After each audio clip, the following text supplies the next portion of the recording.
The best fight card since UFC 300, headlined by none other than my favorite matchup of the year, Ilia Topuria versus Max Holloway. And guess what, boys? Khamzat Chimaev hasn't pulled out yet. He will fight Robert Whittaker. We also got Ankalaev, Rakic. Ton of good fights to talk about. We're going to go through and give you the early picks, the early leans for every single fight on the card. But these are just early picks. Stay tuned throughout the channel or throughout the week on the channel for the official picks later in the week. Those are the gun to your head type of picks. This is where I like to go through and talk about the fights a little bit, get you to see where my head is at on every single fight on the card. Let's start it off with the first fight of the night. We got Aslan and Rafael Cerqueira. Don't know exactly how to say that, but it's a Brazilian dude, undefeated. This dude's a Hall of Famer. I checked out his Instagram. This dude's a Hall of Famer for the demo fight promotion, which I guess is the promotion that he has made his regional career in. It's pretty good. If you watch his tape, there's not a ton out there, honestly. Kind of hard to find those demo fights, but from what I saw, pretty athletic, pretty big dude. He's fought at heavyweight. He should be a 205er. I think he trains with Gelton Almeida, so I guess that's okay. Don't know if that's good or bad, honestly. But more of a striker, big power, spinning attacks, pretty dynamic. I don't know that his level of competition has been that great, but I do expect him to have a chance here against Aslan because Aslan's not really the best fighter. Aslan knocked out Anton Turkalj in the third round, his UFC debut, and I wasn't really too impressed. I mean, Turkalj is a guy that was getting rocked by everybody. Whether he was getting knocked out or not, he was getting rocked in almost every single fight that he had. Eventually, he did get knocked out by Tyson Pedro. I expected if Aslan was going to land a punch on him, he should be able to put him out pretty early. But it turned into a dogfight. I know they had history. I know Aslan lost that fight before, so he wanted to get some get back. He did get it. And I saw some things I kind of like. I mean, he's got big power. I think his kickboxing is okay. He's going to be a little bit more technical than I think Cerqueira is. I think Cerqueira is a little bit more fluid. He kind of just goes with the flow. Aslan's a guy that's pretty straight up, and he's going to try to kickbox you. He's not really going to try to mix anything in. We could maybe see some type of mixing in of a takedown for Cerqueira, but I don't really see that happening too much. Maybe if he gets hurt, but I think this is probably a 50-50 fight. Light heavyweight fight, pretty low level. I'm just going to side with the debuter here as my early lean because there's no reason that I can believe Aslan is going to be like a shoe-in to win this fight. And I'm going to give the newcomer here the chance. So give me Rafael Cerqueira for the early pick. We're going to skip this fight because it's not happening. I think they got a replacement for Fakhretdinov, but I don't know exactly who it is. But we're going to skip that one for now. We'll move on. Ismail Naurdiev and Bruno Silva. This is the weirdest thing to me because I don't know why the UFC is bringing back Ismail Naurdiev. He was in the UFC before. He got cut. And now he's 3-3 in his last 6 fights. And he's been finished in all 3 of those losses. And he's actually 1-2 in his last 3. So I don't know what this dude's got on the UFC that they're bringing him back, but there's no reason he should be back in the UFC. It's not like he's gone back to the regional scene and won 5 straight to like prove himself that he's UFC caliber. I guess maybe because he's got a V at the end of his name, they're bringing him back for the Abu Dhabi card. They wanted more guys, but I mean, I feel like they got enough of the Vs, so I don't understand it.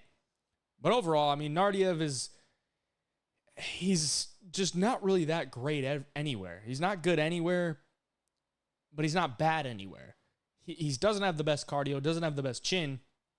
He kind of just creates some chaos. All of his UFC fights went to a decision, but more often than not lately, he's either getting finished or he's finding a finish. Bruno Silva, on the other hand, we know the deal. We know the deal with Bruno. Major grappling deficiencies, tons of losses by submission, a couple losses by decision as of lately. And he's been on a skid. But we know he's got big knockout power. And honestly, I'm kind of leaning toward the Bruno Silva side here because I just kind of flamed Naurdiev. I just don't really see how Naurdiev should be back in the UFC, and I don't really have a lot of confidence that he comes back in the UFC and picks up wins. Now, Bruno Silva is not really a guy you can have a ton of confidence either, but I do think his level of competition is just levels above of Naurdiev. I mean, he's losing to Alex Pereira. He's losing to Magomedov. Yeah, he lost to an old Chris Weidman, but Weidman looked good. Weidman looked good that fight, and I thought he just looked good. I mean, he's losing to solid guys. Brendan Allen, if Naurdiev was in with any of those guys, he's getting finished in the first round. I think Bruno could find a knockout here, but I do always caution anybody to think about a knockout when we got these new gloves. If you don't know yet, the new gloves are ruining KOs, okay? I will stand and die on that hill. It is a fact. And there is stats to back it up. But either way, I think Silva should be the better striker here. I don't think Naurdiev has the best chin. I don't think he has the best gas tank. I don't think he has the best takedowns. I just don't really see him excelling anywhere in this fight.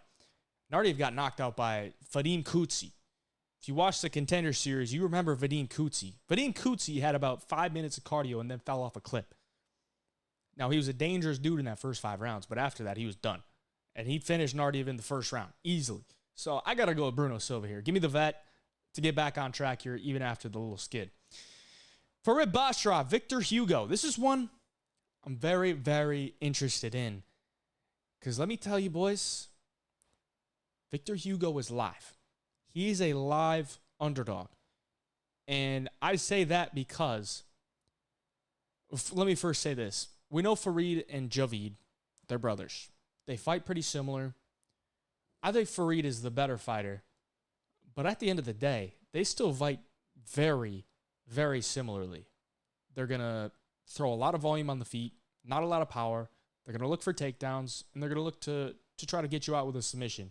But overall, they're going to be position over submission almost always. They're just very technical, very sound, but they're not going to blow you away with anything. The problem with that is they don't really, how do I say this? They don't really make themselves stand out to the judges. Now, if we watch the Javid Basharat Ayman Zahabi fight, Javid was minus 700, minus 800, and he lost a decision. And it's not really like he got mopped, but he didn't really do a ton. And at the end of the day, the dude that did more throughout the fight was Ayman Zahabi. So Ayman Zahabi won. And I actually think Victor Hugo could end up doing more throughout the fight in this one, because I think Victor Hugo has solid takedown defense. I think he's a very active grappler, especially off his back. He has some pretty solid striking too. I think his timing is really good. He mixes his weapons really well. And I like what I see from Victor Hugo, and I think this line is pretty freaking wide. I don't really understand it. I know Basharat's good. He's undefeated. We got more professional experience on the side of Victor Hugo as well. And it's not to say that Victor Hugo is some world beater by any means, but I do think he could go in this fight, and stylistically, he could give him a run for his money. So right now, I'm kind of leaning towards Victor Hugo just because the line is crazy. But Basharat is good. I do like Farid Basharat a lot more than Javid, just because I think he's a little bit more dangerous, a little bit more dynamic. He's not the jab and run away leg kick. He does that, but he'll also sit down on his punches a little bit more. He'll try to pressure a little bit more. I think his takedowns are a little bit better. So we're getting the better Basharat here, but I still think the line is super wide, and I am tending to lean with Victor Hugo. Kennedy Nzechukwu and not Justin Tafa. This is going to be Chris Barnett. Gotta love the UFC website. Always keeping things out of date. But yeah, that's Chris Barnett right there. Not Justin Tafa. So it's Beast Boy versus Kennedy Nzechukwu. And let me tell you, boys, just save your money. Don't bet on this fight. Doesn't even matter who I pick. It's going to be up to Kennedy Nzechukwu whether he wins this fight or not. He should win. He should win. You shouldn't be losing to Chris Barnett. Chris Barnett is not a good fighter, but he's exciting. And if you let him into the fight, meaning you gas yourself out or you make tons of mistakes throughout the fight, then he could beat you. But should be Kennedy Nzechukwu all day. He is moving up to heavyweight. He's 6'6". He's not going to be undersized. He should be able to jab the face off of Chris Barnett. Jab it off. Throw the front kicks. Chris Barnett's not really going to take you down. He's not going to out-grapple you. Kennedy is a big dude, but he's not trustworthy whatsoever because he just lost a freaking OSP. So Kennedy Nzechukwu is the early pick. It's probably not going to change, but this is one I'm just not even going to entertain, honestly. It's just not even worth it. Abus Magomedov, Bruno Ferreira. So I got a bit of a, I don't want to say a bit of a vendetta, but I think it's more so what I watched from Bruno Ferreira's last fight against Dustin Stoltzfus. I'm like, this guy's a future fade. This guy's a future fade. Why? Because we haven't seen him pass round 1 in the UFC. I don't think he's ever been past round 1. I got to check that. But most of his fights end in round 1. It's a round 1 KO. He's been fighting a lot of guys that he can round 1 KO. Now, the knockout over Gregory Rodriguez ages beautifully. That's awesome. But then he's knocking out Phil Hawes. And he knocked out Dustin Stoltzfus. But Dustin Stoltzfus got this guy to the ground pretty easily. Was looking pretty good on top. Ferreira, he made a mistake trying to go for the back, I think. And Ferreira ended up back on his feet. And Ferreira is just a more dynamic striker. And hits a lot harder. But I do think he is undersized for a middleweight. I think he should be a welterweight. He's only about 5'10". He's not really super shredded either. Very muscular, but I think he could cut another 10, 15 pounds if he really wanted to. But Ferreira, I think his cardio is shit. I don't think he has the best ground game, and I think if you can extend him, you can win easily. So the question is, can we trust Abus Magomedov to do that? Well, if we look at his last fight against Warlley Alves, you say yes. Because he took down Warlley Alves, grinded him out, and won a decision. 30-27, very dominant. And I like that. I think if he comes into this fight with that game plan, I think he wins easily. I think he could look minus 300, minus 400. Not to say that Ferreira's, a fish out of water off his back, but I just don't think he can keep up cardio-wise. And if Magomedov is on top and he's in control of the fight, his cardio is going to be a lot better, than if he's on the back foot against Strickland type of thing. And if you look at who they fought in the UFC, Magomedov's losing to Strickland. He's losing to Kai Bahalio. Those are 2 top 5 middleweights in the world. It's not really the worst losses. Now, the only thing that scares me on the Magomedov side is when we look back, we see that he got knocked out by Lewis Taylor in the PFL. So, chin concerns are definitely there. But I do think on the feet, he's the bigger dude, longer dude, has good kickboxing, and I think he has a massive grappling advantage in this one. And if he does use that grappling, I think he has a cardio advantage over Bruno Ferreira. So I like Magomedov. He is the early lean, and I'll probably play him, honestly. But, yeah, I like Magomedov this week. Can never go wrong with an OV in Abu Dhabi. So give me Magomedov. Said Nurmagomedov, another OV. Taking on Daniel Santos. I like Daniel Santos. I like both guys, actually. I like Said's striking. I think he's a little bit low volume. I like his submission package. His submission package. I don't know if I should say package. His submission game is pretty good because he's very opportunistic. He's not really a guy that's going to be looking for takedowns and looking to wear you out and find a submission. But if you shoot on him, he's going to be dangerous with those front chokes. Dude's got skinny-ass arms, long-ass arms, and he throws it under the neck like nobody else. I don't know that you're going to be able to submit Daniel Santos, but I do think he can keep his range against Daniel Santos for probably the first 5 to 7.5 minutes. And then I think Said's going to slow down because I don't think Said has the best cardio.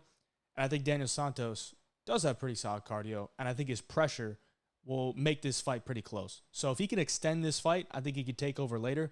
It's kind of like if you look at the Jonathan Martinez fight with Said Nurmagomedov. Nurmagomedov, very dynamic early. It's hard to touch him. And then as the fight goes on, he starts to slow down. His takedowns aren't as strong. His spinning attacks aren't as fast. He's not really the best boxer. He really hides behind his kicks. So I think if Daniel Santos can bring the pressure from the jump, wear him out, he could take over later in the fight. And we've kind of seen him do that, but we haven't really seen him do it at the level of a Said Nurmagomedov. So I still got to side with Said for an early pick. I think he's the better fighter. I think he's rightfully favored. I don't know if it should be this big, but there's a path for Daniel Santos. I just don't know if he could do it at this level, and I don't know that he's going to do it on Saturday night. So I got to go with Said in this one. Mateusz Rebecki, Rebecki, Orolbai. Love this matchup. I love this matchup. I love me some Rebecki Orolbai, honestly. I kind of want to buy a t-shirt. If there's anybody out there that can hook me up with a t-shirt of Rebecki Orolbai, I'm about it. This dude is from 5000 BC. They try to tell you that he's like 27 years old. Yeah, 27,000 years old, bro. The dude is insanely big for the weight class. Insanely good takedowns, big power.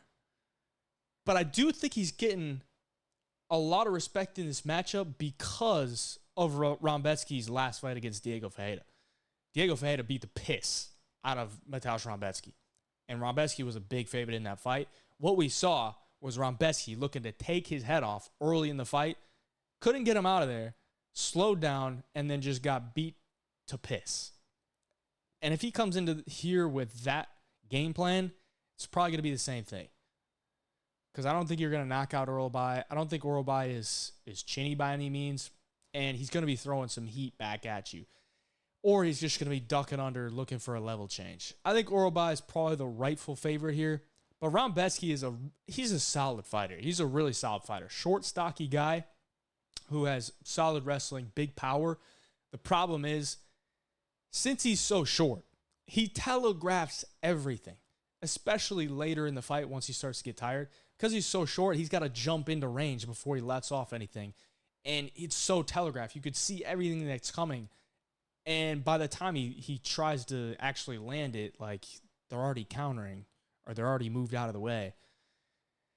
And I think Miktabek Orolbai is going to be a problem with Rebecki on top. Like, I just don't really see how Rebecki looked against Diego Ferreira from the bottom, and I can be positive going into this matchup with Orolbai because Orolbai is going to get takedowns. He's strong as shit, super good wrestler, and I think he probably gets top position early and wears down Rebecki and probably takes over later in the fight. So Orolbai is the pick. What was that meme? She give me oral, then I say bye. Love it. Love it, bro. All right. Feature prelim. Jeff Neal, Rafael dos Anjos. Another solid matchup. And Jeff Neal, big favorite here. And I can see it. I think Jeff Neal's definitely has the better boxing. I think he's got more power. You know, at welterweight, RDA is still pretty undersized. Not that Jeff Neal's a big dude, but he's a little bit thicker. He's just going to have a much bigger back. He's going to hit a lot harder. I think RDA, if he's going to win this fight, he needs to mix in some kind of takedowns. Because if he just stands and strikes with Jeff Neal, I think Jeff Neal probably pieces him up. Not that RDA is a bad striker, but I think he's just going to be slightly better. Probably landing a little bit more. Probably landing the more significant strikes. So RDA needs to mix in some wrestling. And Jeff Neal has some pretty solid takedowns. And just considering the physicality difference here, because RDA is a tweener between 155 and 170, I just don't know that he's going to be able to rinse and repeat takedowns on Jeff Neal. He could maybe get a couple, but I don't know that he's going to be able to hold him down there. If he does get him down, I think he's probably going to be looking for some type of submission. Because I think if this fight extends for 3 rounds, Jeff Neal's probably going to get the better of him if he's not just on his back for most of the fight. So Jeff Neal is the pick. RDA, you got to love him, but he is older than Jeff Neal. I think 6 years older. He's had a lot of fights, and he's still got it, man. It's not like he's washed by any means. But it's a tough matchup. It's a tough matchup because he's got to have some significant wrestling advantage and some type of striking advantage for him to win fights, honestly. So, yeah, give me Jeff Neal. Magomedov and Armen Petrosyan. This is actually another great matchup. So Shara, I'm not really sold on Shara just because I don't really think the guy hits that hard. I don't really think his hands are that good. And he's a kick merchant. He's a kick merchant that has really good movement around the cage. And he showed his last fight that he has really solid cardio. He could do it for 3 rounds, fighting off his back foot, still throwing kicks, still throwing good combinations off his back foot. That's very hard to do. So I think he's a really solid striker. But what happens when he's matched up against another really solid striker like Armen Petrosyan? You know, this isn't Michal Oleksiejczuk. Oleksiejczuk is going to walk you down. He's going to eat your shots, and he's going to throw big overhand lefts. That's not Petrosyan. Petrosyan is another really solid kickboxer who is more technical with it, mixes up his weapons more, and he can fight off the back foot as well, or he can fight on the front foot. So I kind of toss this up to a 50-50. And I think Petrosyan, It could actually mix in some takedowns here because I know Petrosyan doesn't have a very great ground game. But we also know Magomedov's ground game is awful. Like, really bad. I think they want Magomedov to win, which kind of makes me just side with him because I think it's a 50-50. And I think Magomedov, they clearly want this guy to do well. He's still undefeated. Got the freaking OV last name in Abu Dhabi. It's like the only place that he can fight is Abu Dhabi or Saudi Arabia. So I'm going to go with Magomedov for the pick, but I think Petrosyan can make this close. I think he can maybe win a round, or, it's 1-1 going into the third type of thing. It's a 50-50 kickboxing battle, but I got to go with Magomedov. He's probably going to get the pop from the judges there as well. So give me Shara. Magomed Ankalaev, Alexander Rakic. I think Ankalaev needs to grapple here. I think he needs to. Because I think Rakic is a really good striker. He was piecing up Yuri in the first round. Piecing him up.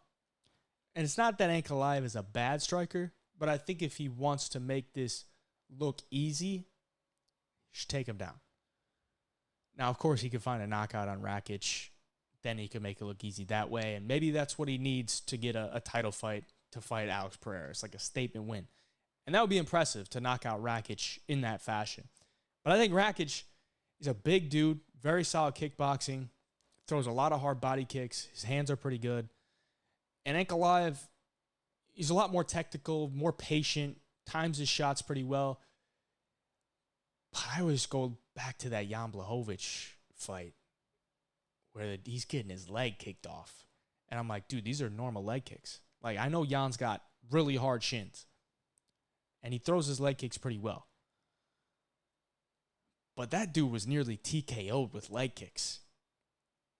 And then his only fight after that was Johnny Walker. Johnny Walker would get KO'd by my newborn daughter. Okay, that's just... Johnny Walker literally got KO'd by like a 16-year-old. It's on video. So...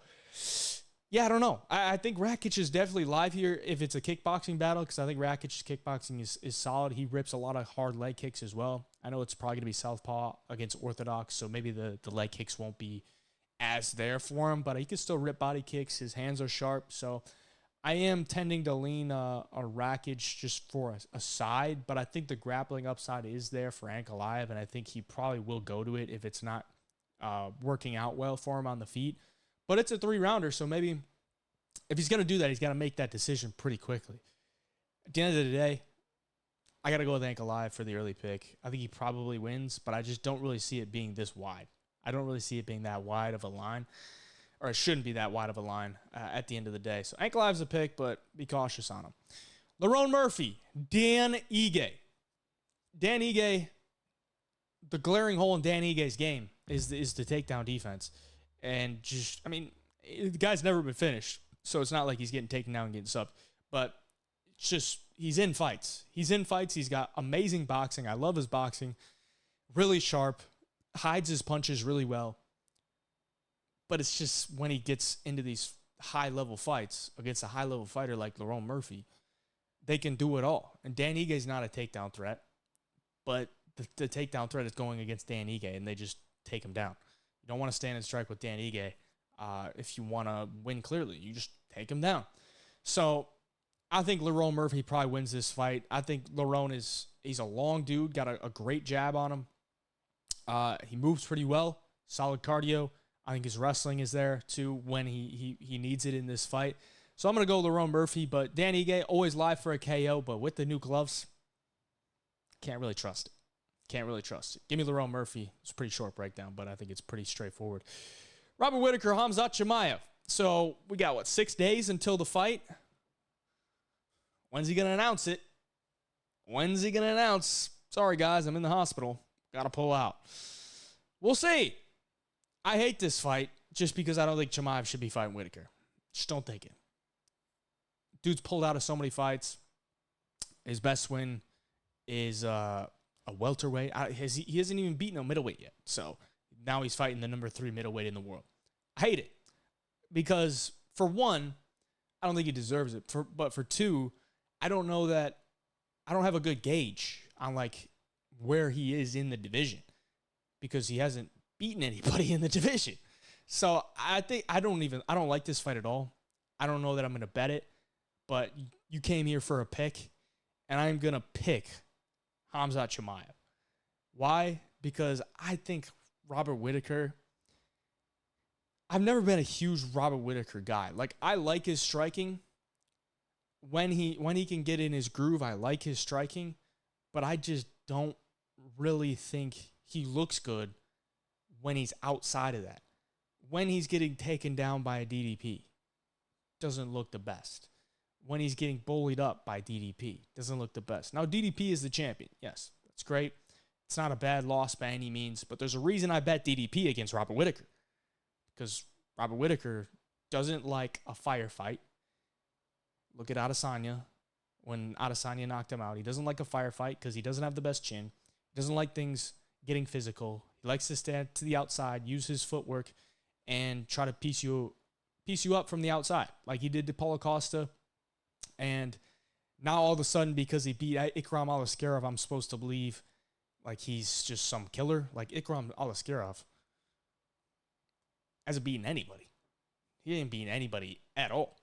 I like Robert Whittaker's mentality. Fight anybody, anywhere.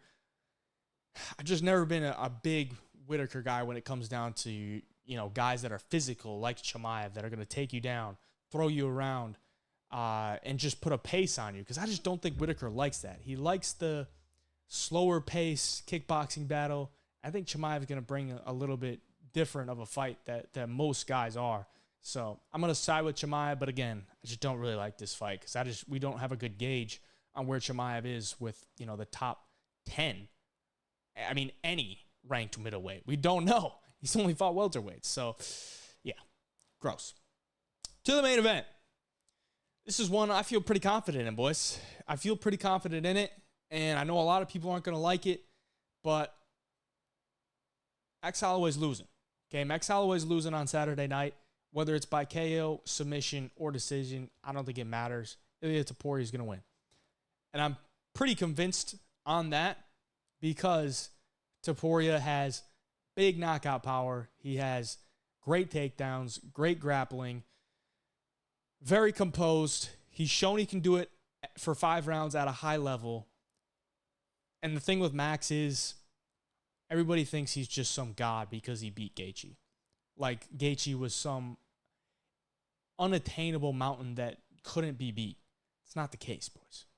Okay, I bet on Max Holloway to win that fight. I thought Max Holloway would have more volume. He would have better timing because at the end of the day, Justin Gaethje is a punching bag that hits back. He hits back hard, but he's a punching bag. The dude gets hit with over 7 significant strikes per minute. That is up there with the UFC records. There's a big problem with Gaethje is he's just so hittable. Ilia Topuria, on the other hand, not as hittable, and he sets his shots up. He doesn't just wait for you to hit him and then swings back. That's what Gaethje does. He sets his shots up. His movement is very, very good, and he times his entry. So he's gonna be really low. He's looking in and out. He's in and out. He's in and out. Feint and takedown. Pop a jab. Throw a leg kick, and then when you come at him, bang, bang, bang. He'll unleash just dangerous combinations. And we've seen time and time again, Max Holloway against Dustin Poirier. He lands more volume, but he doesn't land the more significant strikes. And the guy that hits harder wins the fight. Against Volkanovski picking him apart, landing better boxing combinations. Not the greatest look. I know it's Volkanovski, but, Topuria just knocked out Volkanovski. And he was very confident he was going to do so. So obviously, if Topuria sees something, he's going to execute on it. I think he could knock out Max Holloway here. I really do. Because Max has been hit so many times. Yes, he's never been knocked out. I don't know if they counted the knockdown against Gaethje. I don't think they did. But we've seen him hurt. He's taken so many shots over the years. He is still 32. But in fight years, he's probably more like 45. Because he got into the UFC when he was like 23 or 22. Very young. It's been around for like 9 to 10 years. So I think Topuria can knock him out either way.